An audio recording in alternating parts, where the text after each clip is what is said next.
The dust cloud rose like smoke from a prairie fire as Florence Zimmerman watched the stagecoach disappear over the ridge, taking with it her last hope of reaching San Francisco before winter set in. She stood alone on the rutted trail outside Julian, California, her carpetbag at her feet and her heart hammering against her ribs as the November sun beat down mercilessly on her bonnet. The driver had insisted she get out when the axle cracked, promising to send help back from the next town, but she knew better than to believe a man who had already pocketed her fare and shown no remorse at leaving a woman stranded in the wilderness. The year was 1878, and Florence had traveled all the way from Boston to start fresh after her father's debts had cost them everything, including their home and her engagement to a banker's son who decided poverty was not as attractive as her dowry had been. At 22 years old, she had thought herself prepared for anything the frontier might throw at her. But standing alone on this desolate road with nothing but sagebrush and rocky hills in every direction, she felt the first real tendrils of fear creeping up her spine. She picked up her bag and started walking in the direction the stagecoach had gone, knowing it was futile but unable to simply stand still and wait for whatever fate had in store. The sun was already starting its descent toward the horizon, and she had no shelter, no water, and no weapon. Her practical gray traveling dress was already covered in dust, and her feet ached in boots that had been fashionable in Boston but were torture on rough terrain. After what felt like hours but was probably only 30 minutes, she heard the sound of hoofbeats behind her. Florence spun around, her hand going to her throat as she tried to determine whether this was salvation or something far worse. A single rider appeared over the rise, sitting tall in the saddle on a paint horse that moved with the easy grace of an animal used to covering long distances. The man wore a dark hat pulled low, and even from a distance, she could see the glint of a rifle in the scabbard attached to his saddle. He slowed as he approached, and Florence forced herself to stand straight and meet his gaze with as much dignity as she could muster. The rider was younger than she expected, perhaps 26 or 27, with sun-bronzed skin and eyes the color of whiskey in firelight. His jaw was strong and shadowed with a few days' worth of stubble, and when he pushed his hat back slightly, she saw hair the color of dark coffee curling against his collar. "You are a long way from anywhere to be standing alone, miss," he said, his voice carrying a hint of something she could not quite place, an accent that suggested education despite his rough appearance. "The stagecoach came through Julian about an hour ago with a busted axle. Driver said he left a woman back on the road, but he did not seem inclined to come back for you himself." "That would be me," Florence said, proud that her voice did not shake. "Florence Zimmerman. The driver took my money and my luggage except for this one bag and told me he would send help." The man's expression darkened. "Jake Morrison is a cheat and a liar, and everyone in Julian knows it. You are lucky you only lost your luggage and not your life." He dismounted in one fluid motion, and Florence could see he was tall, well over 6 feet, with broad shoulders and the lean build of someone who made his living doing hard physical work. "I am Isaac Foster. I have a ranch about 3 miles south of here. I can take you back to Julian if that is where you were headed, or you can stay at my place until we figure out what to do about your situation." Florence looked at the sun, now definitely sinking toward the hills, and then at Isaac Foster's steady gaze. Every instinct her mother had ever taught her about proper behavior screamed that getting on a horse with a strange man and going to his isolated ranch was madness. But the alternative was spending the night alone in the wilderness with no protection whatsoever.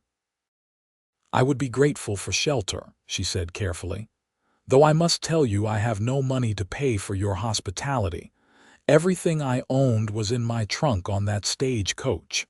Isaac shook his head. I am not asking for payment. No decent person leaves a woman stranded out here, and despite what my neighbors might tell you about me, I like to think I am decent enough.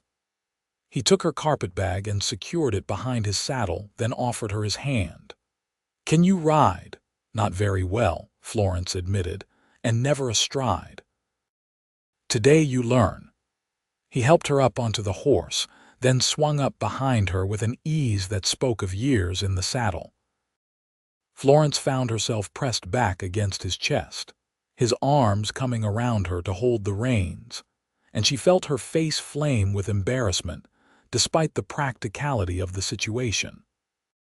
They rode in silence for a while, the horse moving at an easy walk that covered the rough ground without jostling them too much.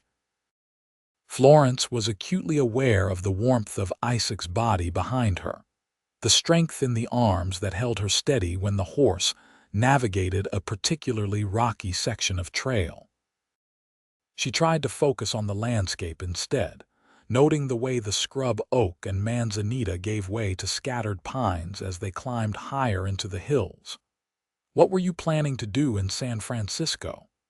Isaac asked finally, his voice rumbling in his chest in a way she could feel as much as hear. Find work as a governess or teacher, Florence said. I have references from the school I attended in Boston, and I speak French and can play the piano. I thought that would be enough to find a position with a good family. Probably would have been, Isaac agreed. San Francisco has plenty of new money looking to give their children some polish. But Julian is not San Francisco. This is mining country, gold mostly, though the big strikes have played out and now it is just stubborn men still hoping to hit a vein that will make their fortune. And you? Are you one of those stubborn men? She felt him shake his head. I raise horses and a few head of cattle. My father was a miner, came here in the 50s during the first rush. He found enough to buy some land before he died, and my mother held on to it until I was old enough to work it properly. She passed 3 years ago, so now it is just me. There was a wealth of loss in those simple words, and Florence found herself wanting to know more about this man who had rescued her without hesitation. I am sorry for your loss. It must be difficult running a ranch alone. I have a man who helps with the heavy work, Miguel. He has a wife, Rosa, who comes to do washing and cooking a few times a week. They live in a cabin on the south edge of my property. Isaac guided the horse around a fallen log. It is not fancy, but it is solid and comfortable. You will be safe there. The sun was painting the sky in shades of orange and purple when they finally rode into Isaac's ranch. Florence saw a sturdy log house with a covered porch, a large barn that looked well maintained, and several corrals where horses lifted their heads to watch their approach. Smoke rose from the chimney of a smaller cabin in the distance, and the whole place had an air of quiet prosperity that spoke well of Isaac's skills as a rancher. He dismounted first, and then helped Florence down, his hands strong and steady on her waist. Her legs nearly buckled after the long ride, and he steadied her with a concerned frown. Take a minute to get your land legs back. I will get your bag and tend to the horse, and then we will see about getting you settled. Florence nodded gratefully and made her way slowly to the porch, where she sank down on the steps and tried to process the bizarre turn her day had taken. This morning she had been on a stagecoach with 3 other passengers, all of them equally uncomfortable, but at least moving toward their destinations. Now she was at the ranch of a complete stranger, dependent on his charity and with no clear idea of what would happen next. Isaac returned after putting the horse in the barn, carrying her carpet bag, and moving with the easy confidence of a man on his own land. Come inside. Rosa left stew on the stove this morning, so there should be enough for both of us. You must be starving. The interior of the house surprised her with its cleanliness and order. The main room held a large stone fireplace, a sturdy table with 4 chairs, and a comfortable-looking couch covered in what appeared to be a Mexican blanket. Shelves lined one wall, filled with books that made Florence's eyes widen in surprise. A smaller room opened off to one side, and she glimpsed a bed covered in a simple quilt. "That is my room," Isaac said, following her gaze. "You will sleep there tonight. I will take the couch." "I cannot take your bed," Florence protested. "You have already done so much. You can and you will." His tone brooked no argument. "I am used to sleeping rough when necessary. One night on the couch will not kill me." He moved to the stove and began ladling stew into 2 bowls. "Besides, you need proper rest after the day you have had." They ate in companionable silence, and Florence had to admit the stew was delicious, thick with meat and vegetables, and flavored with spices she could not quite identify. She watched Isaac covertly across the table, trying to reconcile his rough appearance with the educated speech and well-stocked bookshelf. He caught her looking and raised an eyebrow. "You are wondering why a rancher in the middle of nowhere has books and does not talk like an ignorant cowhand," he said bluntly. Florence felt her cheeks heat. "I apologize. That was rude of me, but accurate." Isaac pushed his empty bowl aside. "My mother was a teacher in Sacramento before she met my father. She insisted I have a proper education, even if it meant she had to provide it herself. I can read Latin and Greek, calculate compound interest, and tell you the complete history of the Roman Empire. I can also rope a steer, break a horse, and track a mountain lion through solid rock country. Out here, you need to be able to do both if you want to survive. Your mother sounds like a remarkable woman." She was. Isaac stood and began clearing the dishes. "You should rest. Tomorrow we can figure out what to do about getting you to San Francisco, or at least recovering your belongings from Morrison." Florence helped him clean up despite his protests, needing something to do with her hands while her mind raced. The truth was she had no idea what to do next. She had spent the last of her money on the Stagecoach ticket, and without her trunk containing her clothes and precious references, she had no way to prove she was qualified for any kind of respectable work. That night, lying in Isaac's bed and trying not to think about the fact that it smelled like him, a mixture of leather and pine and something indefinably masculine, Florence stared at the ceiling and fought the urge to cry. She had been so certain that coming west was the right choice, that she could leave behind the shame of her family's ruin and her failed engagement and build something new. Instead, she was more helpless than ever, dependent on the kindness of a stranger and with no prospects whatsoever. She must have slept eventually, because she woke to the sound of voices outside and sunlight streaming through the window. Sitting up, she realized she was still wearing her traveling dress, now hopelessly wrinkled and dusty. She smoothed it as best she could and ventured out into the main room where Isaac was talking to a Mexican man she assumed was Miguel. "Good morning," Isaac said when he saw her. "This is Miguel Cortez. Miguel, this is Miss Florence Zimmerman." She was the woman Morrison abandoned on the road yesterday. Miguel was perhaps 40, with kind eyes and a weathered face that spoke of years working outdoors. He touched his hat respectfully. "Miss Zimmerman, I am glad the boss found you. These hills are no place for a lady alone." "I am very grateful he did," Florence said sincerely. She looked at Isaac. "I have been thinking about my situation. I know you said we could try to recover my belongings, but the truth is Morrison is probably long gone by now. What I need is work, any kind of work that would allow me to earn enough money to eventually continue to San Francisco." Isaac frowned. "Julian is not a big town. There is not much call for governesses or teachers here." "Then I will do something else. I can cook and clean and sew." I am not afraid of hard work, Mr. Foster. Isaac, he corrected automatically. And I do not doubt your willingness, but most of the respectable positions in town are already filled. The only place hiring right now is the Lucky Strike Saloon, and I will be damned before I let you work there. The possessive note in his voice made something flutter in Florence's chest, but she pushed it aside. Then perhaps I could work here. You said Rosa comes a few times a week. What if I took over her duties? You could pay me a small wage and I could save until I had enough to travel. Miguel and Isaac exchanged a glance, and she saw something pass between them, some unspoken communication. Finally, Isaac nodded slowly. Rosa has been wanting to spend more time with her sister in San Diego. If you are serious about this, I suppose we could work something out. I am completely serious. Florence lifted her chin. I may not look like much right now, but I assure you I am capable and reliable. Give me a chance to prove it. All right. Isaac seemed to come to a decision.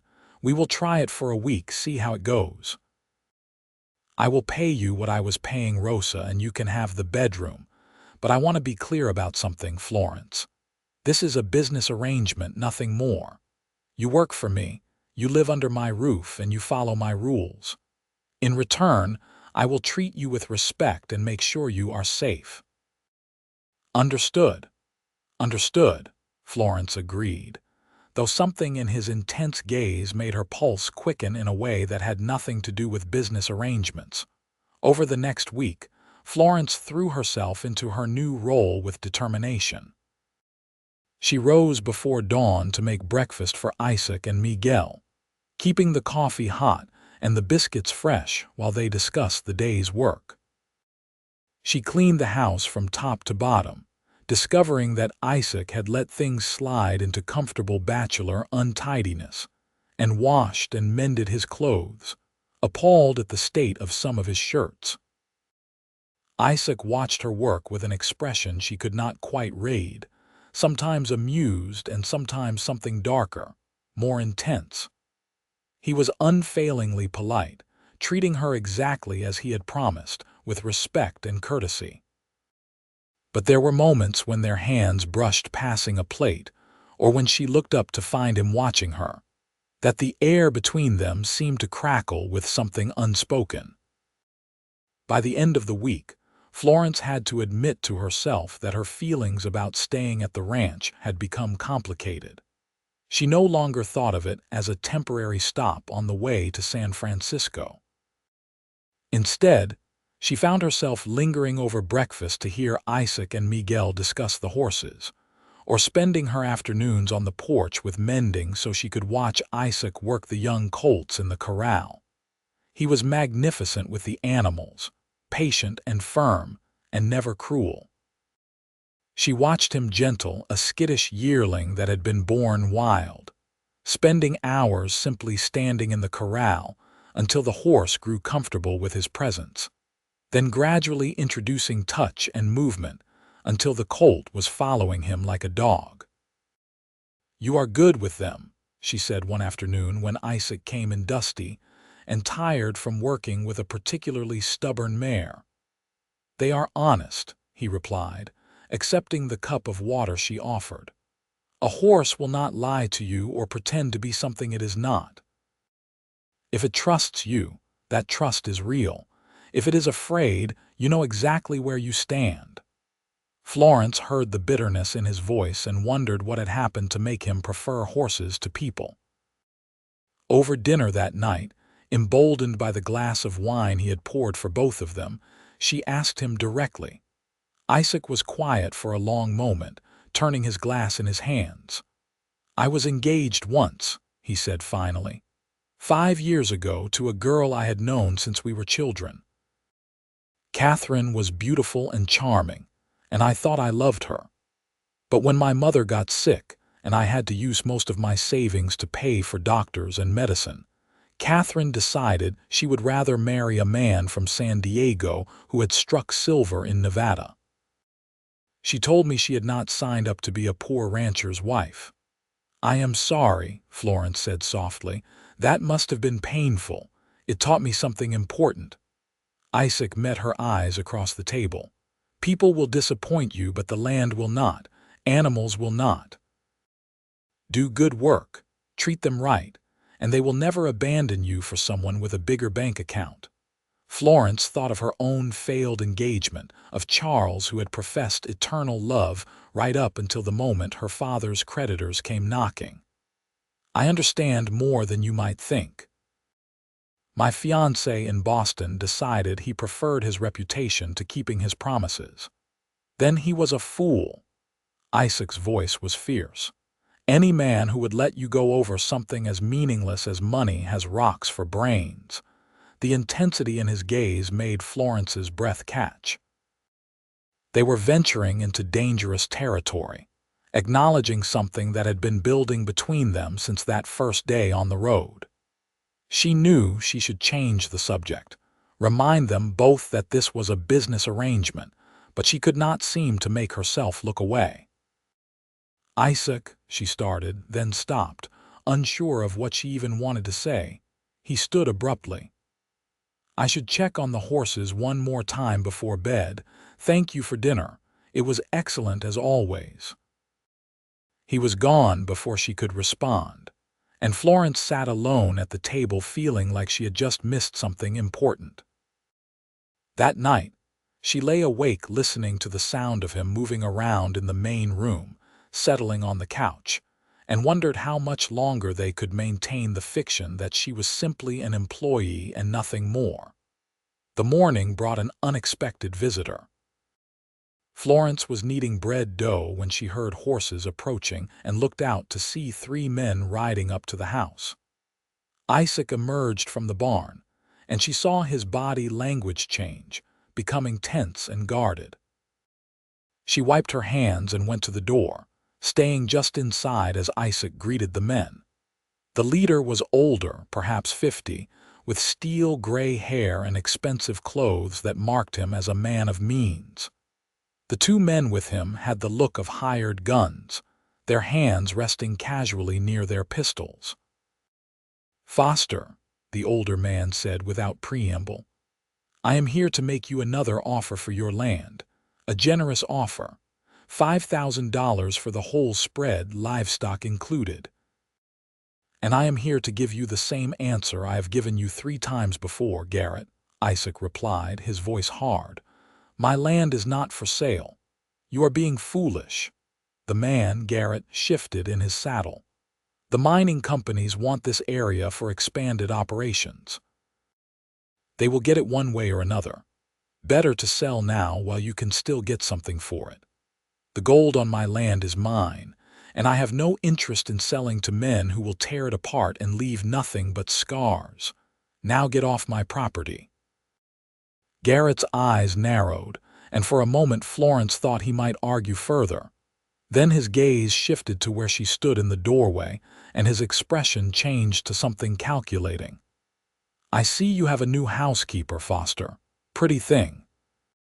Pity she is wasting herself out here in the middle of nowhere with a stubborn fool who does not know when he is beaten." Isaac moved so fast Florence barely saw him. One moment he was standing by his horse, the next he had Garrett's bridle in his hand and was looking up at the man with cold fury in his eyes. "You will watch your mouth when talking about Miss Zimmerman, or we will have a different kind of conversation. One that ends with you face down in the dirt." Garrett jerked his horse back and his men tensed, but Isaac did not move. The moment stretched taut as a bowstring, and Florence found herself holding her breath. Finally, Garrett sneered and wheeled his horse around. "You have made an enemy today, Foster. Remember that when things start to go bad for you." He spurred his horse and rode off, his men following. Isaac stood watching until they disappeared, then turned and walked back to the house. Florence saw the anger in every line of his body and instinctively stepped aside as he entered. He paced the length of the main room like a caged animal, then stopped and slammed his palm against the wall. "Damn vultures. They have been circling for 2 years, ever since the mining company started buying up land to the north. Garrett is their agent, and he will not stop until he gets what he wants, or I put a bullet in him." "Who is he?" Florence asked quietly. "Richard Garrett. Rich as Croesus and twice as ruthless. He represents a mining syndicate out of San Francisco. They think there is gold on my land, and they are probably right. My father did some exploratory digging before he died and found promising signs. But I will be damned before I let them turn this place into a pockmarked wasteland." Florence moved to the stove and poured him coffee, then brought it over and pressed the cup into his hands. "Then you will fight them." "I will fight them," Isaac agreed. "But Garrett is not a man who loses gracefully. He will make trouble, try to force me out one way or another." He looked at her and she saw worry in his eyes. "Which means you might not be safe here anymore. I should take you into Julian, see if we can find you a position in town where Garrett cannot use you to get at me." "No." The word came out more forcefully than Florence intended. "I am not leaving." "Florence, you do not understand what you are saying. Garrett is dangerous." "Then it is good you will have someone to watch your back." She set her jaw stubbornly. "I am not some delicate flower who will faint at the first sign of trouble, Isaac Foster. I have been ruined financially, abandoned by everyone I thought cared about me, and left to die on a dusty road. I am still here, and I am not running again." Isaac stared at her for a long moment, and then, unexpectedly, he smiled. It transformed his whole face, making him look younger and lighting up his whiskey-colored eyes. "You are fierce. I had not fully appreciated that before." "I am many things you have not fully appreciated," Florence said, then felt her face heat as she realized how that sounded. "I mean, I am capable of more than cooking and cleaning. I am starting to see that." Isaac set down his coffee cup and took a step closer. "Florence, I need you to understand something. Having you here these past few weeks, it has been the best my life has been in years. I look forward to coming in from work and seeing you on the porch. I think about what you might cook for dinner and whether you will smile at something I say. You make this house feel like a home instead of just a place I sleep." Florence's heart was hammering so hard she was sure he must hear it. "Isaac, let me finish." He reached out and gently tucked a strand of hair behind her ear, and the tenderness of the gesture made her eyes sting with sudden tears. "When I saw you standing on that road, looking so determined and brave even though you had to be terrified, something in me recognized something in you. I told myself I was just helping someone in need, that it did not mean anything.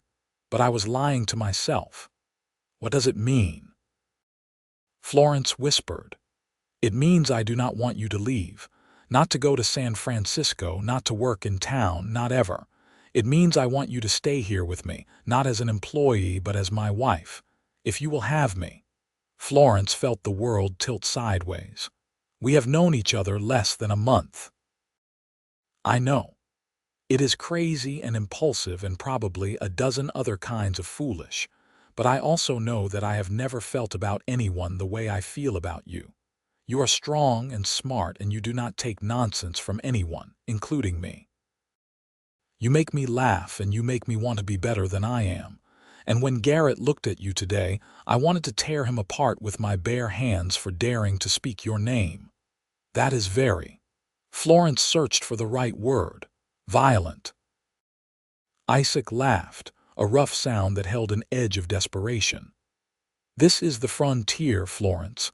Violence is part of life out here, but so is honesty, and I am being as honest as I know how. I am not asking you to give me an answer right now. I know you need time to think. But I wanted you to know where I stand, what I want, so you can decide if it is what you want too." Florence looked at him, this man who had rescued her and given her shelter and treated her with respect, even when it must have been difficult. She thought about how safe she felt here, how right it seemed to wake up in his house and see him across the breakfast table. She thought about his kindness to Miguel and Rosa. his gentleness with the horses, and the way he stood up to men like Garrett without flinching.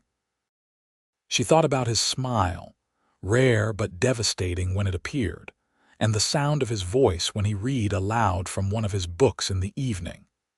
She thought about all the small ways he had shown her who he was, and realized that she already knew everything that mattered.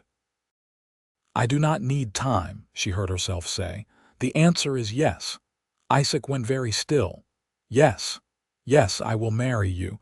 Yes, I will stay here and make this my home. Yes to all of it." Florence stepped closer, close enough to feel the heat radiating from his body. "You are right that we have not known each other long, but you are also right that sometimes you just know. I know that you are a good man, that you will protect me and respect me. I know that being here with you feels more like home than anywhere I have ever lived. And I know that when you smile at me, I feel like I could do anything." Isaac made a sound that was half laugh, half sob, and pulled her into his arms. Florence wrapped her arms around his waist and held on, feeling the solid strength of him and the rapid beating of his heart against her cheek. They stood like that for a long moment, just holding each other, and then Isaac pulled back just enough to tilt her face up to his. "I am going to kiss you now," he said softly, "if that is all right." "It is very much all right," Florence breathed. His lips were gentle on hers at first, almost tentative, as if he was afraid she might break. But when Florence pressed closer and fisted her hands in his shirt, the kiss deepened, becoming something hot and urgent that made her knees weak.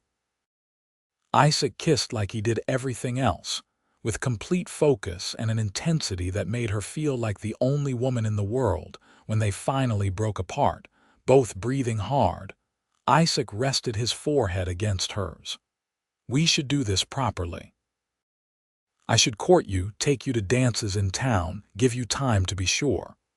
"I am already sure," Florence said firmly, "but if you want to court me, I will not object, as long as you understand that I am not changing my mind." "Stubborn woman. You said you liked that about me." "I like everything about you." Isaac kissed her again, briefer this time but no less sweet. "We will go into Julian tomorrow and talk to Reverend Matthews. If we can manage it, I want to be married by the end of the week. I am not waiting any longer than that to make you mine."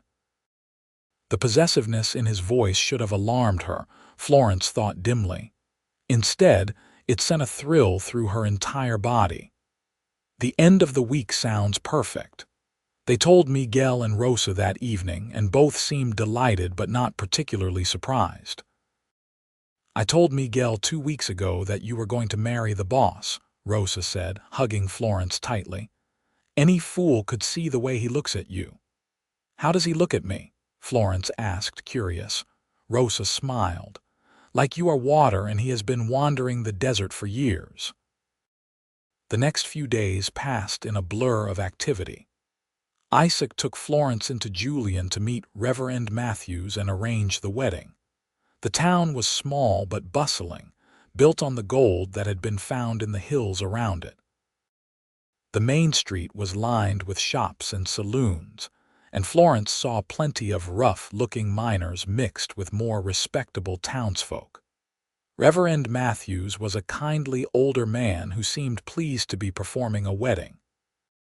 He asked them several questions about their intentions and their faith, and seemed satisfied with their answers. They set the date for Saturday, giving Florence 3 days to prepare. Isaac insisted on taking her to the general store and buying her fabric for a new dress. Florence protested that it was an unnecessary expense, but he was adamant. "You will only get married once, and you are going to have a proper dress for it. Choose whatever you want." Florence selected a beautiful cream-colored silk that made her eyes look even darker, along with lace for trim and thread to match. The proprietor, a woman named Mrs. Dawson, was openly curious about Isaac's bride-to-be, and Florence found herself subjected to a series of friendly but probing questions.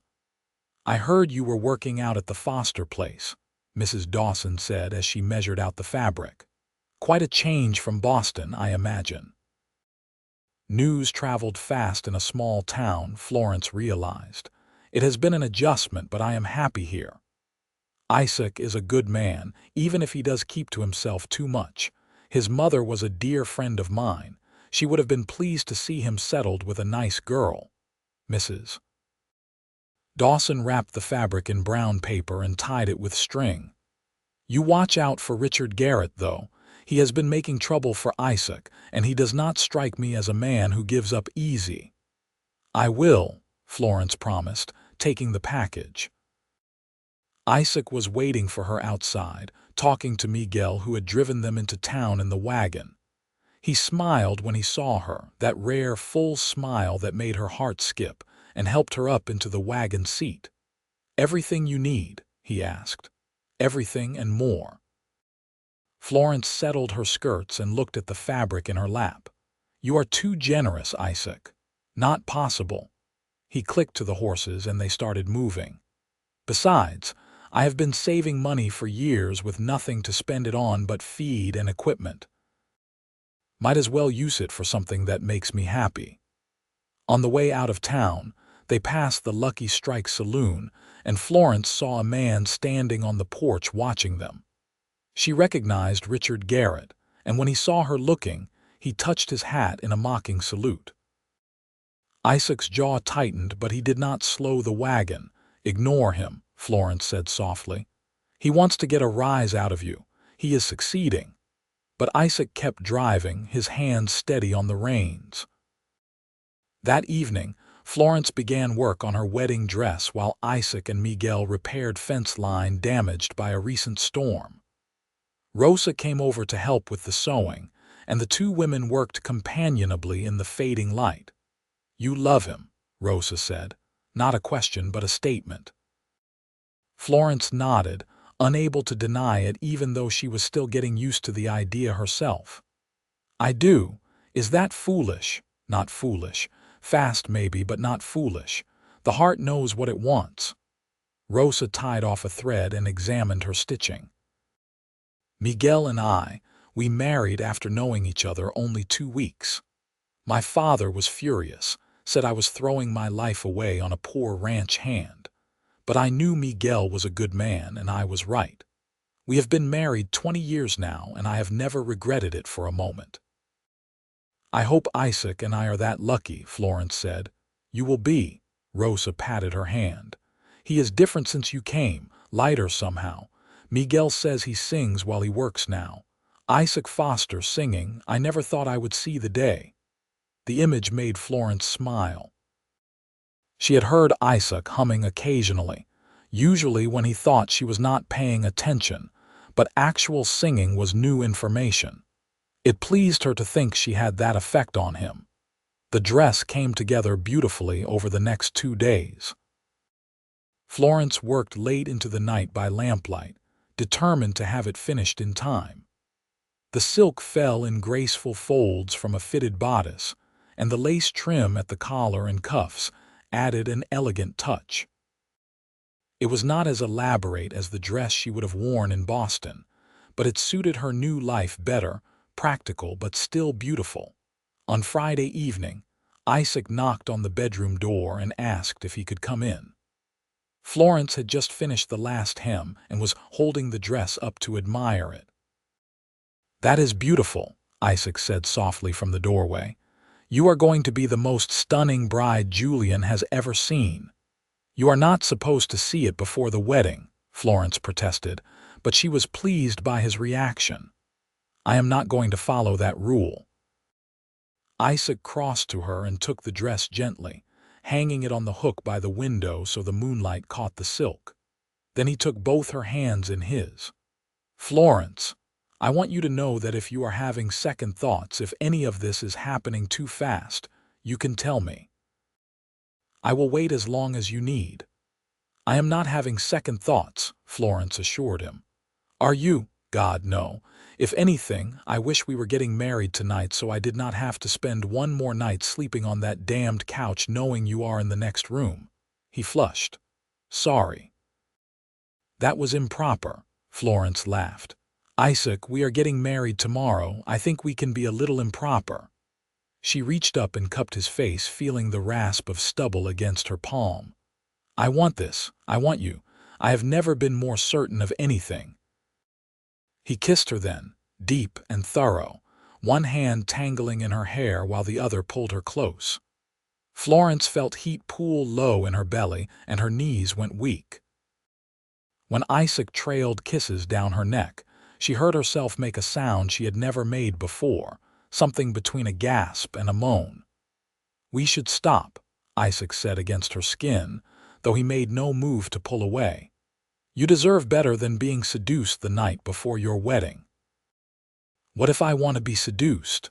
Florence asked boldly, surprising herself. Isaac groaned. "You are killing me, woman. But no. Tomorrow night, after we are properly married, I am going to show you exactly how much I want you, but not before. You deserve that much propriety at least." He kissed her once more, gentle and sweet, then forced himself to step back. "Good night, Florence. Try to sleep. Tomorrow is going to be a big day." Florence watched him go, feeling frustrated and cherished in equal measure. She changed into her nightgown and climbed into bed, but sleep was a long time coming. Tomorrow she would become Mrs. Isaac Foster, wife to a rancher in the California hills, and her new life would truly begin. The morning of the wedding dawned clear and bright. Rosa arrived early to help Florence dress and arrange her hair, chattering excitedly about the preparations. Miguel had driven into town at first light to make sure everything was ready at the church, and Isaac was nowhere to be seen, presumably getting ready himself. Florence looked at herself in the small mirror and barely recognized the woman staring back. The cream silk dress fit perfectly, showing off her figure without being improper. Rosa had arranged her dark hair in an elegant updo with a few curls framing her face, and her cheeks were flushed with excitement and nerves. "You look like a princess," Rosa said warmly. "Isaac is going to fall over when he sees you." "I hope not. I would prefer he stay standing for the ceremony." Florence tried to joke, but her voice shook slightly. Nervous, terrified. What if I am making a terrible mistake? What if we realize we do not actually suit once we are married? What if— Stop. Rosa took her hands. "Every bride has these thoughts. But you and Isaac, you are right for each other. Anyone can see it. Trust yourself, Florence, trust him." A knock at the door announced Miguel's return. "The wagon is ready, ladies. Time to go." The ride into Julian seemed to take both forever and no time at all. Florence clutched her small bouquet of wildflowers that Rosa had gathered and tried to calm her racing heart. The church was a simple wooden building at the edge of town, white paint gleaming in the sunshine, and there was already a small crowd gathered outside. Word of the wedding had spread, apparently, and half the town seemed to have turned out to see Isaac Foster finally take a bride. Florence saw Mrs. Dawson from the general store, Reverend Matthews in his best suit, and several other faces she vaguely recognized from their previous visit to town. And standing on the church steps, looking impossibly handsome in a dark suit she had never seen him wear before, was Isaac. His eyes found her the moment the wagon came into view, and the expression on his face made Florence's breath catch. He looked at her like she was the answer to every prayer he had ever uttered. Miguel helped her down from the wagon, and then Isaac was there, taking her hand and bringing it to his lips. "You are the most beautiful thing I have ever seen," he said quietly, just for her. "You clean up pretty well yourself," Florence managed, and he laughed. Reverend Matthews ushered everyone inside, and Florence found herself walking down the short aisle on Isaac's arm. It was unconventional, but then again, everything about their situation was unconventional. Why start following rules now? The ceremony itself was simple and beautiful. They exchanged vows in voices that were steady despite the emotion evident in both their faces. Isaac's hands were warm and strong holding hers, and when the Reverend pronounced them husband and wife, he kissed her with a tenderness that made tears spring to Florence's eyes.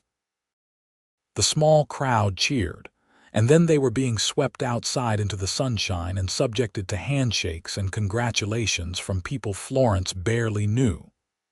It was overwhelming but also touching, evidence that Isaac was more respected in town than he perhaps realized.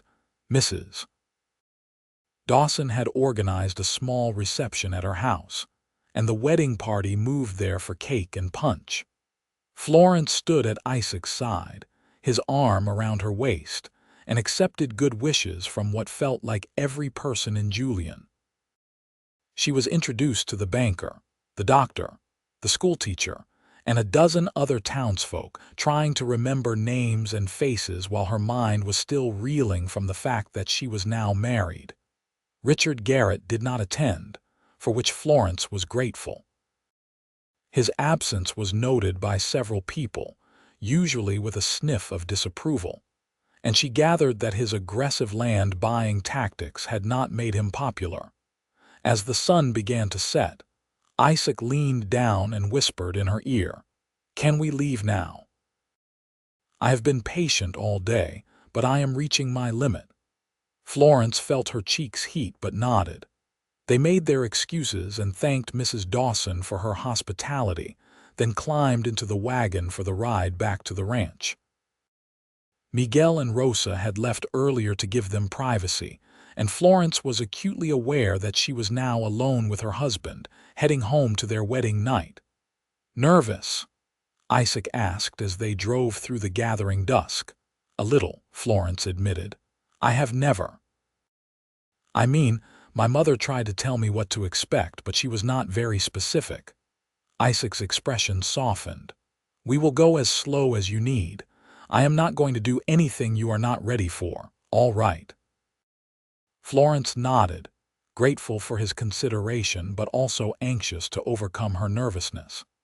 She had waited 22 years for this, and now that it was finally happening, she wanted to stop being afraid and just experience it. The house was dark when they arrived, and Isaac lifted Florence down from the wagon with his hands on her waist, letting her slide slowly against him. The contact made her shiver with anticipation. He took care of the horses while she went inside and lit lamps, then stood in the middle of the main room feeling completely uncertain about what to do next. Isaac came in and closed the door, then locked it. The sound of the bolt sliding home made Florence jump. He noticed and crossed to her, taking her hands in his. "Do you trust me?" he asked. "Yes," Florence said without hesitation, and realized it was completely true. "Good." Isaac bent and swept her into his arms, carrying her toward the bedroom. "Because I intend to spend the rest of the night showing you exactly how much I love you." The bedroom was lit by a single lamp, casting everything in warm, golden light. Isaac set Florence on her feet beside the bed and stood looking at her with such intensity that she felt her breath catch. "You are so beautiful," he said quietly. "I have thought about this moment since the day I met you." "You have, since the moment I saw you standing on that road looking so fierce and brave. I knew then that you were going to change my life." He reached out and gently removed the pins from her hair, letting the dark waves tumble down around her shoulders. "I just did not know how much." Florence reached for him, pulling him down into a kiss that was hungry and demanding. Isaac responded immediately, his arms coming around her and holding her tight. They kissed until they were both breathless, hands roaming and exploring, learning the shape of each other. Isaac's fingers found the buttons of her dress and began undoing them with careful precision. Florence stood still, trembling slightly, as he peeled the silk away from her shoulders and let it pool at her feet. She was left standing in her chemise and petticoats, and she saw Isaac's eyes darken as he looked at her. "My turn," she whispered, reaching for his jacket. They undressed each other slowly, discovering each new revelation with touches and kisses. Florence had never seen a man fully unclothed before, and the sight of Isaac's body, all muscle and sun-bronzed skin, made her mouth go dry. He was beautiful in a raw, masculine way that called to something primal in her. When they were finally skin to skin, Isaac lifted her onto the bed and followed her down, covering her body with his. The weight of him, the heat, the feeling of being completely surrounded, it was overwhelming in the best possible way. Florence wrapped her arms around him and held on as he kissed his way down her neck, across her collarbone, lower. What followed was a revelation. Isaac was patient and thorough, teaching her body things she had never imagined, bringing her to heights of pleasure she had not known existed. There was some pain when they finally joined, but Isaac was gentle and stopped frequently to make sure she was all right. And soon the pain faded into something entirely different. Afterwards, they lay tangled together, both breathing hard and covered in a fine sheen of sweat. Isaac stroked her hair back from her face and kissed her forehead. "Are you all right?" he asked softly. "I am more than all right. I am perfect." Florence snuggled closer, resting her head on his chest and listening to the steady beat of his heart. "Is it always like that? When two people love each other the way we do, yes." Isaac pulled the quilt over them both. "I love you, Florence Foster. I know we have not known each other long, but I have never been more certain of anything." "I love you too," Florence whispered, and felt tears prick her eyes. "Thank you for finding me on that road. Thank you for bringing me home." "Always," Isaac promised. "I will always bring you home." They fell asleep wrapped in each other's arms, and for the first time in longer than she could remember, Florence felt completely safe and completely happy. The next weeks passed in a haze of contentment. Florence settled into her role as Isaac's wife with surprising ease, and the ranch began to feel truly like home. She continued to cook and clean, but now it was for their home, not as an employee. The distinction mattered more than she would have expected. Isaac was an attentive husband, always finding small ways to show her he was thinking of her. He brought her wildflowers when he came in from working the horses. He surprised her with a new book from town, a novel she had mentioned wanting to read. He held her every night like she was precious, and made love to her with a passion and tenderness that left her breathless. But the peace could not last forever. One morning, about 3 weeks after the wedding, Miguel came riding up to the house at a gallop, his face grim. Isaac emerged from the barn at a run, and Florence hurried out onto the porch. "What is wrong?" Isaac demanded. "Someone cut the fence on the north pasture." "A dozen horses got out during the night. I have been tracking them, but they scattered into the hills." Miguel's jaw was tight with anger. "It was deliberate, boss. The wire was cut clean with tools, not torn by animals." Isaac swore viciously. "Garrett, it has to be. He said he would make trouble." "What do we do?" Florence asked. "We round up the horses and repair the fence. Then we make it clear to Garrett that this will not be tolerated." Isaac was already moving, calling orders to Miguel about supplies they would need. Florence grabbed his arm. "Be careful. If Garrett is desperate enough to sabotage your property, he might be desperate enough to hurt you." Isaac cupped her face in both hands and kissed her hard. "I will be careful, I promise. But I cannot let this stand, Florence. If I do not respond, he will just escalate." She nodded, understanding but hating it. "Come back to me. Always." Isaac and Miguel rode out within the hour, taking supplies for a few days since the horses might have wandered far. Florence was left alone at the ranch with only the chickens and the few horses that had been in the barn for company. She tried to keep busy with her usual chores, but her mind kept drifting to Isaac out in the hills, potentially in danger. Rosa came by in the afternoon and kept her company, the two women working together to preserve vegetables from the garden. They did not talk much, but the companionship was comforting. On the second day, Florence was in the chicken coop gathering eggs when she heard riders approaching. Her heart leapt, hoping it was Isaac returning, but when she looked out, she saw three men she did not recognize.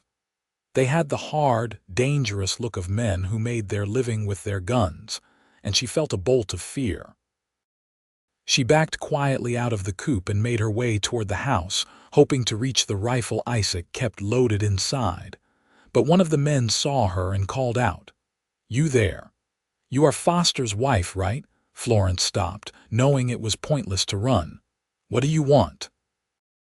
The man who had spoken was lean and scarred, with cold eyes that made Florence's skin crawl. "Mr. Garrett wants to deliver a message. Tell your husband that the offer is still open. $5,000 for the land, but the price goes down every week he waits. And if anything unfortunate happens to him while he is out chasing those horses, well, accidents happen in rough country." "Get off our property," Florence said, proud that her voice did not shake. The man smiled, showing tobacco-stained teeth. "You have got spirit. Pity you attached yourself to a man too stupid to know when he is beaten." He tipped his hat mockingly. "Give Foster our message, Mrs. Foster, and think about what it would be like to be a widow out here all alone. California is not kind to women without protection." They rode off at a leisurely pace, clearly not worried about consequences. Florence stood shaking with fury and fear until they were out of sight, then ran into the house and grabbed the rifle. She checked that it was loaded and kept it close for the rest of the day, jumping at every sound. Isaac returned late that afternoon with Miguel, both men dusty and tired but triumphant. They had recovered all but two of the horses, and those tracks suggested they had been deliberately driven toward Garrett's property. Florence met them at the door with the rifle, and Isaac's expression shifted immediately from tired satisfaction to alert concern. "What happened?" She told him about the three men and their threatening message. As she spoke, Isaac's face grew darker and darker with rage. When she finished, he set his jaw and turned to Miguel. "Take the horses to the corral. I am riding into town." "Isaac, no." Florence caught his arm. "That is what he wants. He is trying to provoke you into doing something stupid. He threatened my wife in our own home. I cannot let that stand." "Then we will go to the sheriff together in the morning and file a report. But you going off half-cocked tonight will just give Garrett an excuse to claim self-defense when his men kill you."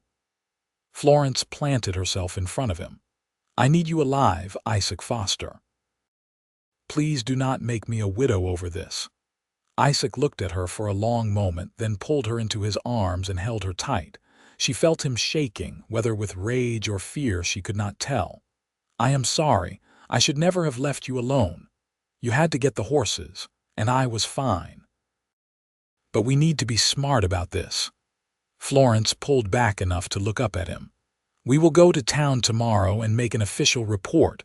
Let the law handle Garrett." The law in Julian is Sheriff Morrison, whose nephew happens to be the man who abandoned you on the road and who works for Garrett. He is not going to help us.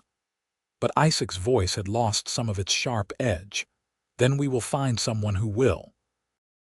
There has to be someone in town who does not want to see Garrett take over everyone's land through intimidation." Florence led him inside. "But first, you need to eat and rest. You have been in the saddle for 2 days straight." Isaac let himself be fussed over, eating the dinner Florence put in front of him and eventually relaxing enough to tell her about tracking the horses through the hills. But she could see the worry in his eyes, the knowledge that Garrett had escalated things to a new level. That night, Isaac held her extra close, and their lovemaking had a desperate edge to it, as if they were both trying to reassure themselves that they were together and safe. Afterwards, lying in the darkness, Florence made a decision.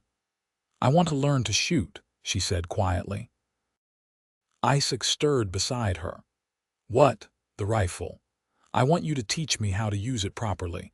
If something like today happens again, I do not want to be helpless. I want to be able to defend myself in our home. Isaac was quiet for a moment, then he rolled to face her, his hand coming up to cup her cheek. All right. Tomorrow, before we go into town, we will have a shooting lesson. But Florence, I want you to promise me something. What? If real trouble comes, if men with guns show up looking for a fight, you run. You take a horse and you ride to Miguel and Rosa's place, or into town, anywhere but here. You do not try to be a hero. Promise me. Florence wanted to argue, but she saw the fear in his eyes and understood. Isaac could not do what needed to be done if he was worried about her safety. I promise, but you have to promise me something too. Anything. You do not take stupid risks. You do not try to face Garrett and his men alone. We are a team now, Isaac. That means you do not get to throw your life away and leave me behind. Deal. He kissed her softly. How did I get so lucky finding you? I think I am the lucky one.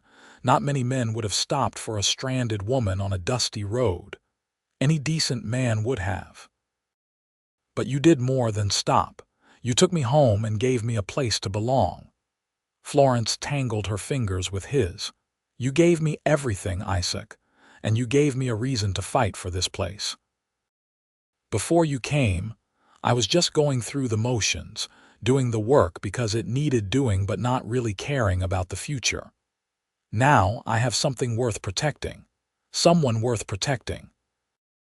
They fell asleep holding each other, and Florence dreamed of a future where they were safe and happy, surrounded by horses and children and love.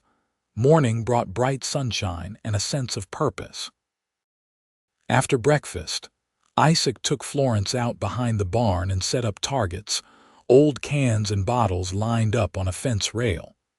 He showed her how to hold the rifle properly, how to sight down the barrel, how to breathe and squeeze the trigger rather than jerking it.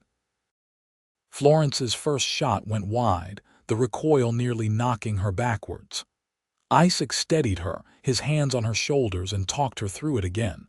Her second shot was better, and her third actually hit one of the cans, sending it flying.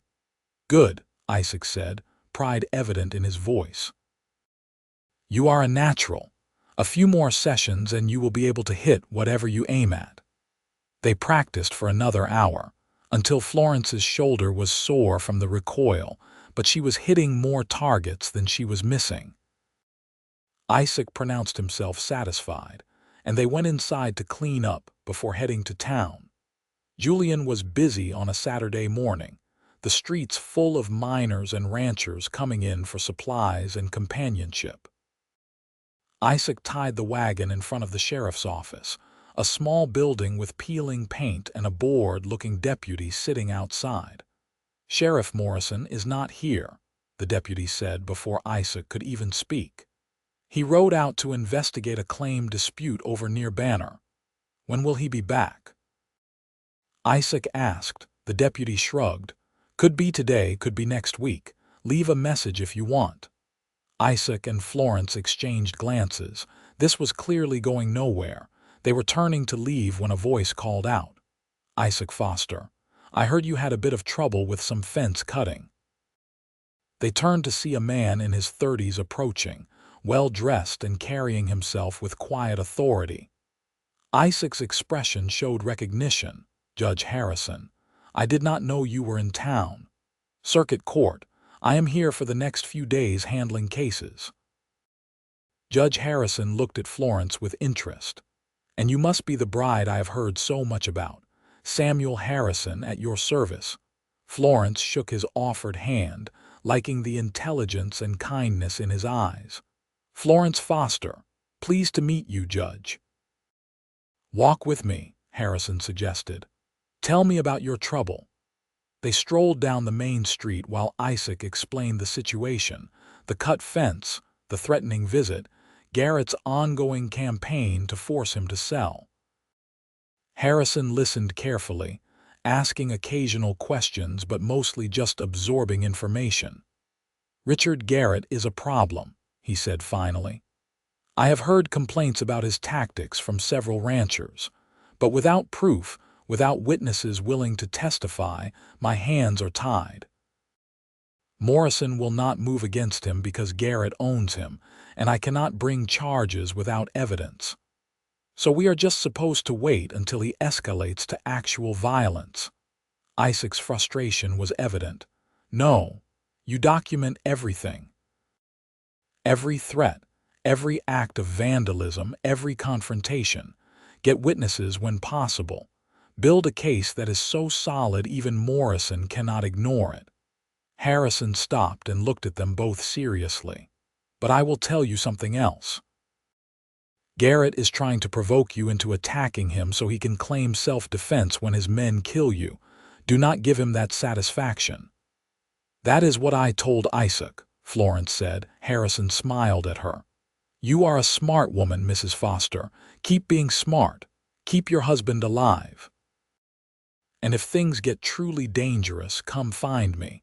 I will help however I can, but I need you both breathing to do it." They thanked him and watched him walk away toward the courthouse. Isaac let out a long breath. Well, that was something at least. Harrison is a good man. If anyone can help us, it is him.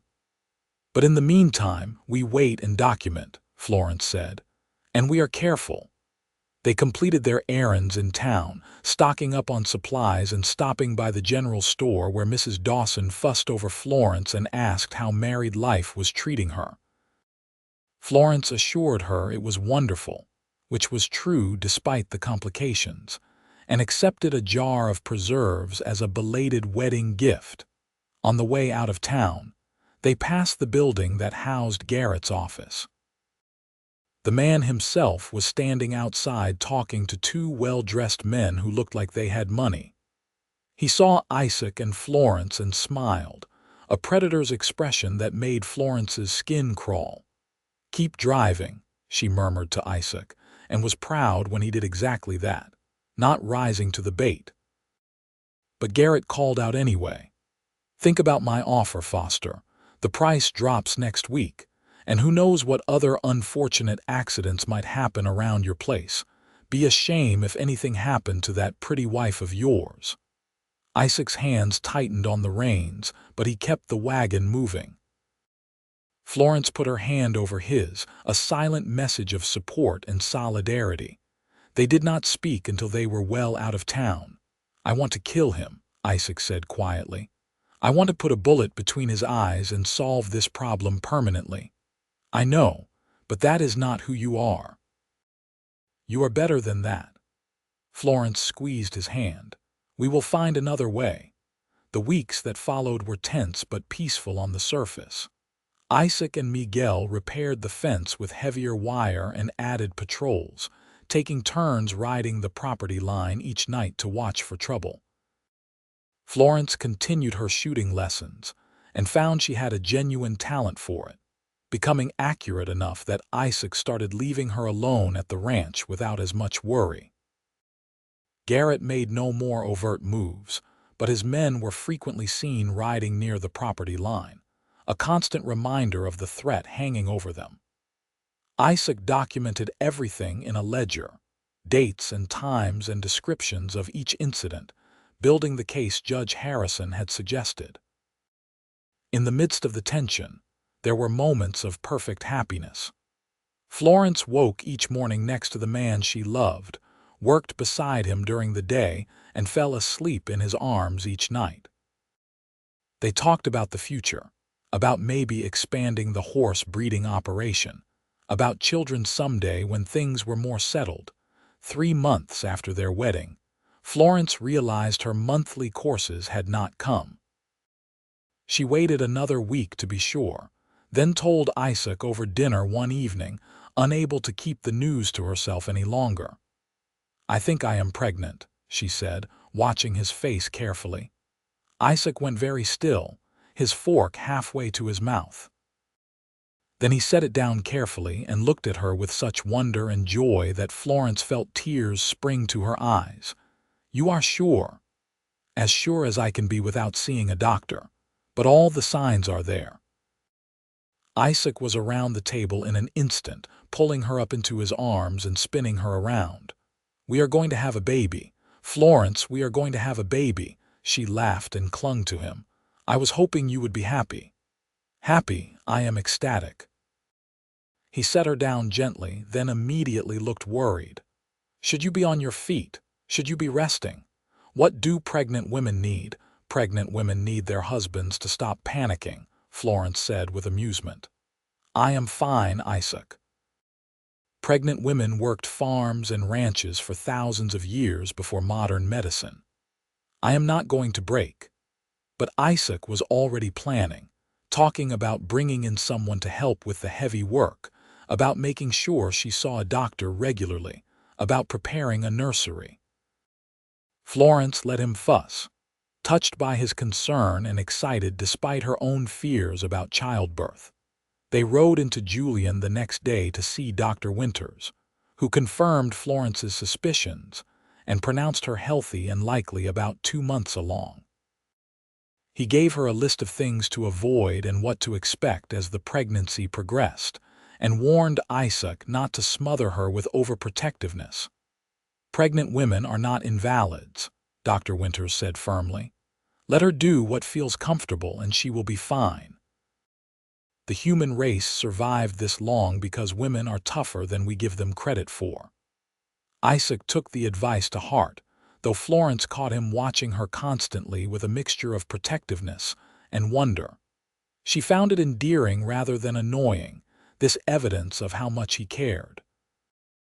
The news of Florence's pregnancy seemed to spread through Julian within days, small-town gossip being what it was. They received congratulations from neighbors they barely knew, and Mrs. Dawson brought over baby clothes she had been saving from when her own children were small. But the news also reached Richard Garrett, and Florence saw the calculation in his eyes when they passed him on the street one day. A pregnant woman made Isaac even more vulnerable, gave Garrett more leverage. She could practically see him thinking it. Sure enough, a week later, Garrett sent a formal letter offering $4,000 for the ranch, pointing out that a man with a growing family needed financial security more than he needed a struggling ranch in the middle of a range war. Isaac threw the letter in the fire without responding. "We are not selling," he told Florence when she looked at him questioningly. "This is our home. This is where our child will grow up. I will not let Garrett take that from us." Florence nodded, but privately she was worried.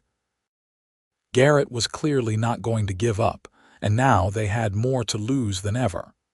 She increased her shooting practice and insisted on learning how to handle a pistol as well as the rifle. If trouble came, she wanted to be ready. Spring arrived, bringing wildflowers to the hills and warmth to the air. Florence's pregnancy was showing now, a small bump that Isaac loved to rest his hand on whenever they were close. She felt the baby move for the first time while she was kneading bread, a fluttering sensation that made her gasp and call for Isaac. He came running, convinced something was wrong, and nearly cried when she placed his hand where she had felt the movement and it happened again. They stood in the kitchen, hands joined over their growing child, and Florence thought that whatever happened with Garrett, they had this. They had each other and the family they were creating, but peace could not last forever. One morning in early May, Isaac rode out to check the north pasture and found 3 of his prize mares dead, poisoned from the look of it. He came back white with rage, and Florence knew immediately that something terrible had happened. "This is war," Isaac said flatly. "Garrett has made it war. Those mares were worth $1,000 each, and 2 of them were pregnant. He is systematically destroying my livelihood." "Then we take it to Judge Harrison," Florence said. "This is exactly the kind of evidence he said he needed." They rode to Julian immediately and found Judge Harrison at the courthouse hearing a case. He took one look at their faces and called a recess, bringing them back to his chambers. Isaac laid out the evidence, the dead horses and the pattern of escalation over the past months. Harrison listened grimly, making notes, and when Isaac finished, he sat back with a sigh. "This is enough for me to order an investigation. I will have the circuit prosecutor look into Garrett's activities, and if we can connect him to these acts directly, I will issue a warrant for his arrest." Harrison looked at them both seriously. "But this will take time, and Garrett will know we are coming for him. He will likely try one more big move to force you out before the law can act. You need to be ready." "How do we get ready for someone trying to kill us?" Florence asked. "You do not go anywhere alone. You vary your routines. You trust no one you do not know absolutely." Harrison stood. "And if it comes to it, you defend yourselves with everything you have. The law recognizes the right to self-defense, especially on your own property." They thanked him and left, both sober at the implications. On the ride home, Isaac was quiet, and Florence knew he was thinking about their options. When they reached the ranch, he pulled the wagon to a stop and turned to her. "I want you to go stay with Rosa and Miguel until this is over. Their cabin is more defensible and Garrett has no reason to target them. You and the baby will be safe there." "No," Florence said immediately. "We talked about this, Isaac. We are a team. I am not leaving you to face this alone. You are pregnant. I cannot focus on fighting Garrett if I am worried about you getting caught in the crossfire." "Then do not fight him. Walk away. We will go to San Francisco like I originally planned. You can sell the horses, take what you can get for them, and we will start over somewhere safe." Florence grabbed his hand. "I do not care about the ranch, Isaac. I care about you, about us. Let Garrett have the damn land if it means you stay alive." Isaac looked at her, and she saw the war in his eyes between his desire to protect her and his stubborn refusal to be driven from his home. Finally, he shook his head. "I cannot. This land is all I have of my parents. My father died carving it out of the wilderness, and my mother held it together through sheer force of will. If I give up now, I dishonor everything they sacrificed." He cupped her face in both hands. "But I will not ask you to risk yourself and our baby for my stubbornness. Please, Florence, go stay with Miguel and Rosa just until this is resolved." Florence wanted to argue further, but she saw the desperation in his eyes and knew she had to give him this. 1 week. "I will give you 1 week to end this one way or another. But if it is not resolved by then, we leave together." "Agreed, agreed." Isaac kissed her, long and deep and tasting of goodbye. She packed a bag that afternoon and Isaac rode with her to Miguel and Rosa's cabin. The couple welcomed her warmly, understanding the situation without needing detailed explanations. Rosa settled Florence in their small spare room and promised to take good care of her. Isaac left after dinner, and Florence stood on the porch watching him ride away, fighting the urge to call him back. She had a terrible feeling in her gut, a premonition that something was about to go very wrong. She was proven right 2 days later when Miguel came back from town white-faced and shaking. "There was a fire at Isaac's place last night. The barn is gone and several horses died. Isaac fought it, but someone had soaked the wood in kerosene. It went up too fast to stop." Florence's heart stopped. "Where is Isaac? Is he hurt?" "He is alive, but furious. He rode into town this morning and confronted Garrett in front of half of Julian. Sheriff Morrison had to pull them apart before they killed each other." Miguel looked at her seriously. "This is going to end badly, Florence. Isaac is past the point of reason." Florence did not even stop to think. She saddled a horse and rode for town, ignoring Rosa's protests and Miguel's warnings. She found Isaac at the sheriff's office, arguing loudly with Morrison and a man she assumed was the circuit prosecutor Harrison had mentioned. "Isaac," she said from the doorway, and his head snapped around. "Florence, you should not be here. I told you to stay with Miguel and Rosa where it is safe." "Nowhere is safe with Garrett running wild," Florence shot back. She turned to the prosecutor. "My husband has been documenting months of harassment, vandalism, and now what amounts to arson. What are you doing about it?" The prosecutor, a thin man with wire-rimmed glasses, looked uncomfortable. "We are building a case, Mrs. Foster, but these things take time. We need evidence that will hold up in court. You need a body before you will act, is that it?" Florence felt fury rising in her chest. "How many horses have to die? How much property has to be destroyed? Or do we wait until it is my husband in the ground? Mrs. Foster, I understand your frustration. You understand nothing." Florence moved to Isaac's side, taking his arm. "But I understand that the law moves slowly and men like Garrett move fast, so we will handle this ourselves." "Now hold on," Morrison started, but Florence cut him off. "Save it, Sheriff. Everyone knows whose pocket you are in. We will not be asking for your help again." She pulled Isaac toward the door. "Come on, we have work to do." Outside, Isaac looked at her with something like awe. "You are magnificent when you are angry, terrifying but magnificent. I am furious, and I am done waiting for the law to save us." Florence mounted her horse, pleased that her pregnancy was not yet far enough along to make riding difficult. "We are going to end this today." "Florence, what are you planning?" "We are going to see Garrett. We are going to confront him directly, in front of witnesses, and we are going to make him admit what he has been doing. And then we are going to make him leave us alone, one way or another." It was reckless and probably dangerous, but Isaac must have seen the determination in her face because he did not argue. They rode to Garrett's office together, side by side, and walked in without knocking. Richard Garrett looked up from his desk, surprise flickering across his face before he schooled it into his usual smirk. "Mr. and Mrs. Foster, to what do I owe this unexpected pleasure?" "Cut the act, Garrett," Isaac said coldly. "We know you have been behind every attack on my property. The cut fences, the poisoned horses, the fire. We know it is you trying to drive me off my land. Those are serious accusations. You have any proof?"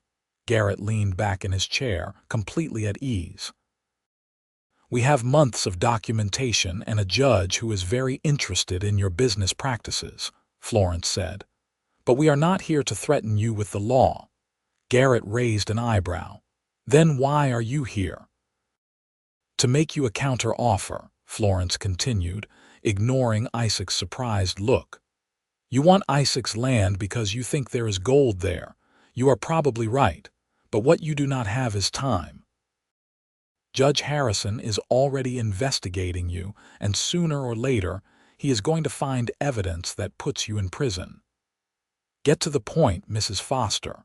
The point is, I am willing to give you a share of whatever gold is found on our land. Not ownership, not control, but a percentage of the profits. Enough to make it worth your while to leave us alone and let us work the claim ourselves." Isaac made a strangled sound, but Florence squeezed his hand in warning. Garrett studied them both, his expression calculating. "What percentage?"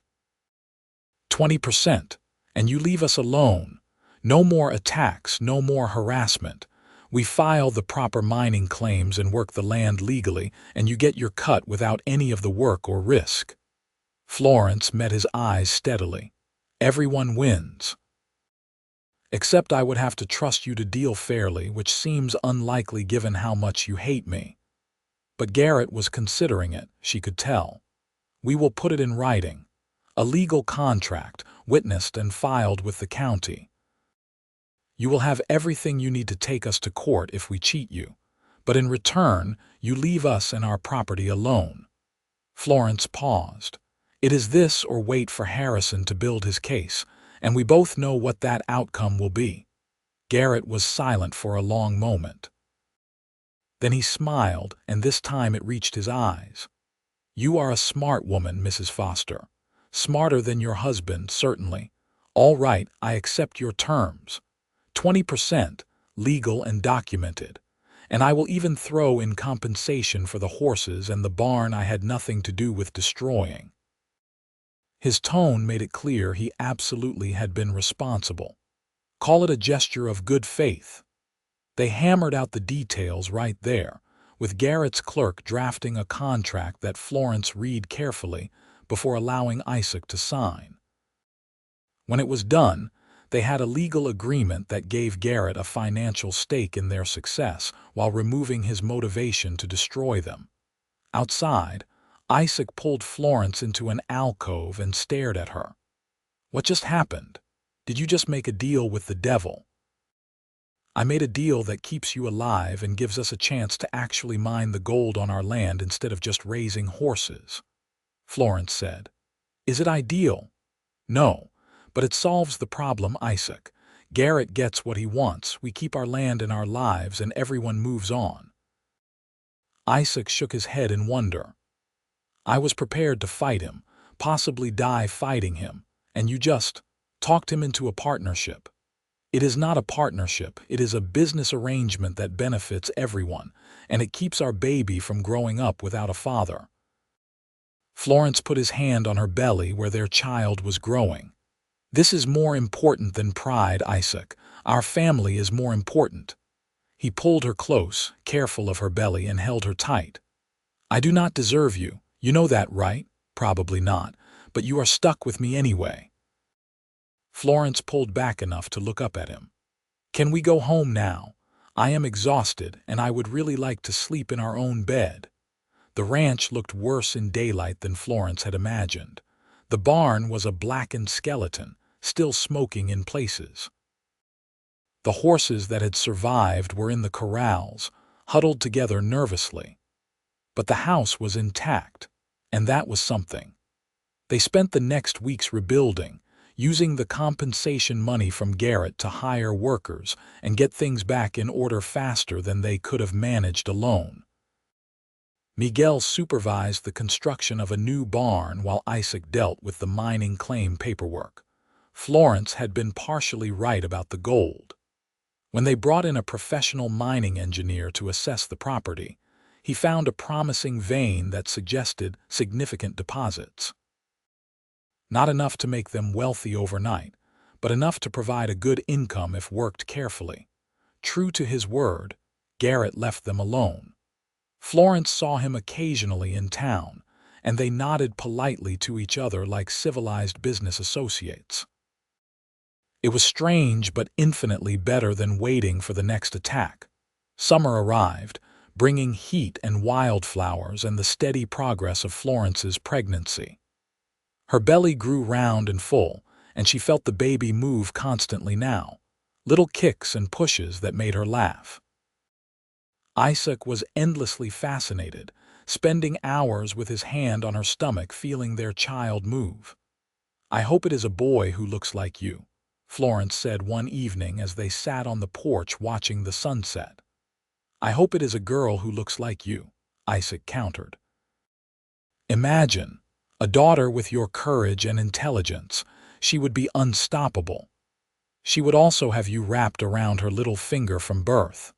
"Absolutely. I would be completely helpless against a tiny version of you." They laughed together, and Florence felt a contentment so deep it was almost painful. This was what she had traveled west looking for, even if she had not known it. Not riches or adventure, but this. A home, a husband who loved her, and a family of their own growing under her heart. In August, Florence's pain started. Rosa was staying at the ranch by that point, having moved in to help as Florence got closer to her time. She took one look at Florence's face and sent Miguel racing into town for Dr. Winters. The labor was long and difficult, lasting through the night and into the next day. Isaac held Florence's hand and let her squeeze until his bones ached, whispering encouragement and love, even when she cursed him for getting her into this situation. Finally, As the sun climbed high in the sky, their son was born. He came into the world screaming his displeasure at the whole process, red-faced and furious and absolutely perfect. Dr. Winters cleaned him up and placed him in Florence's arms, and she looked down at the tiny face and felt her heart crack open with love so fierce it stole her breath. He had Isaac's dark hair and her nose, and when he opened his eyes, they were the same whiskey color as his father's. "Hello, little one," she whispered. "We have been waiting for you." Isaac leaned over her shoulder, staring at his son with tears streaming unashamedly down his face. "He is perfect, Florence, he is absolutely perfect." "What should we name him?" Florence asked. They had discussed names for months but never settled on anything definite. Now, looking at their son, Isaac said quietly, "James, after my father, James Robert Foster." "James," Florence tested the name and smiled. "I like it. Hello, James. Welcome to your family." The next weeks were a blur of sleepless nights and endless feedings and the steep learning curve of new parenthood. James was a healthy baby with a strong set of lungs, and he kept them both busy. But even exhausted and covered in various baby fluids, Florence had never been happier. Isaac was a natural father, patient and gentle, even when James was screaming in the middle of the night. Florence would wake to find him walking the floor with their son, singing softly or telling him stories about the ranch and the horses and all the things they would do together when James was older. When James was 6 weeks old, they took him into Julian for his first visit to town. The residents made a huge fuss over the baby, and Mrs. Dawson insisted on giving them a hand-quilted blanket she had made specially for him. Even Judge Harrison stopped by to meet the newest foster and congratulate them. They were loading up the wagon to head home when Richard Garrett emerged from his office. Florence instinctively moved to shield James, but Garrett stopped a respectful distance away. "I heard you had a son. Congratulations." He sounded sincere, which was unexpected. "I wanted you to know that the first shipment of ore from your mine was processed. Your share after my percentage came to about $300. I had the bank put it in your account." "Thank you," Isaac said, sounding as surprised as Florence felt. "I appreciate you being straightforward about the money." Garrett nodded. "A deal is a deal, Foster. Your wife was smart enough to make me a fair offer, and I am not so stupid as to ruin a good business arrangement over pride." He glanced at James, sleeping peacefully in Florence's arms. "He looks healthy. That is good. Parenthood agrees with you both." He walked away before they could respond, leaving Florence and Isaac staring after him. "Did that just happen?" Isaac asked. "Did Garrett just compliment us and report honestly on the mine profits, apparently?" Florence adjusted James's blanket. "See, sometimes the best solution is the one where everyone gets what they want. You mean the one where my brilliant wife outsmarts the villain and saves the day?" Isaac helped her into the wagon. "Yes, I remember. I was there." Fall arrived, painting the hills in gold and orange. James grew bigger and more alert, his eyes tracking his parents around the room and his mouth forming shapes that were almost smiles. The mine continued to produce modest but steady profits, and with both the mining income and the horse breeding, they were financially stable for the first time since Florence had arrived. Isaac expanded the house, adding 2 more bedrooms in anticipation of future children. "We might as well plan ahead," he said when Florence teased him about being ambitious. "If James is any indication, we make beautiful children. We should have several more." "Let me recover from this one first," Florence said, but she was not opposed to the idea. She had grown up as an only child and always wished for siblings. She wanted James to have brothers and sisters to play with. When James was 6 months old, Florence realized she was pregnant again. This time, the announcement was less dramatic, but no less joyful. Isaac swept her up and spun her around, then immediately apologized and set her down carefully, worried he had been too rough. "I am not made of glass," Florence reminded him, but she was touched by his concern. Their second child, a daughter they named Margaret Helen, arrived the following summer. She was smaller than James had been, but just as healthy, with Florence's dark hair and a tiny rosebud mouth. James, now walking and into everything, was fascinated by his baby sister and wanted to help with everything. Life settled into a comfortable rhythm. The ranch prospered, the mine continued to produce, and Garrett kept his word about leaving them alone. Florence occasionally saw him in town, and they would exchange polite greetings. Their former enmity transformed into a wary but functional business relationship. When James was 3 and Margaret was 1, Florence found herself pregnant for a third time. This pregnancy was harder than the previous 2, leaving her exhausted and sick for the first few months. Isaac hired Rosa's niece to help with the children and the housework, refusing to let Florence overexert herself. Their third child was another boy, born in early spring, and named Thomas after Florence's father. He was the biggest of their babies, with a loud cry and a hungry appetite. James and Margaret were both enchanted by their new brother, and Florence's heart swelled watching her children play together. 5 years after that fateful day when Isaac had found her stranded on the road, Florence stood on the porch of their expanded ranch house watching her family. Isaac was in the corral with James, teaching the boy how to work with the horses.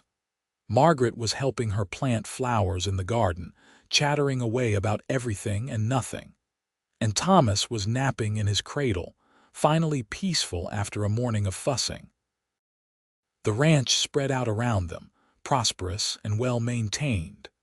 The barn had been rebuilt bigger and better than before. The corrals held horses that ranchers came from all over California to buy. The mine shaft bore steadily into the hillside, producing enough gold to keep them comfortable, but not so much that it attracted unwanted attention. And through it all, Isaac and Florence had built a life together, a partnership forged in adversity and strengthened by love. They still laughed together every day. They still talked late into the night about their dreams and plans. And when they made love, it was still with the passion and tenderness of new lovers, even after years of marriage.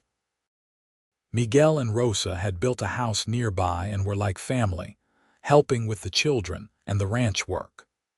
The town of Julian had accepted the Fosters as one of their own, and Florence had even started a small school for the local children, teaching reading and arithmetic twice a week. Richard Garrett had eventually moved to San Francisco, leaving an agent to handle his mining interests, but removing himself from the direct picture. Florence heard through town gossip that he had gotten involved in legitimate business ventures and was becoming quite respectable. She liked to think that their arrangement had shown him there were better ways to get what he wanted than threats and violence. That evening, after the children were fed and bathed and tucked into bed, Florence and Isaac sat on the porch swing he had built for her birthday.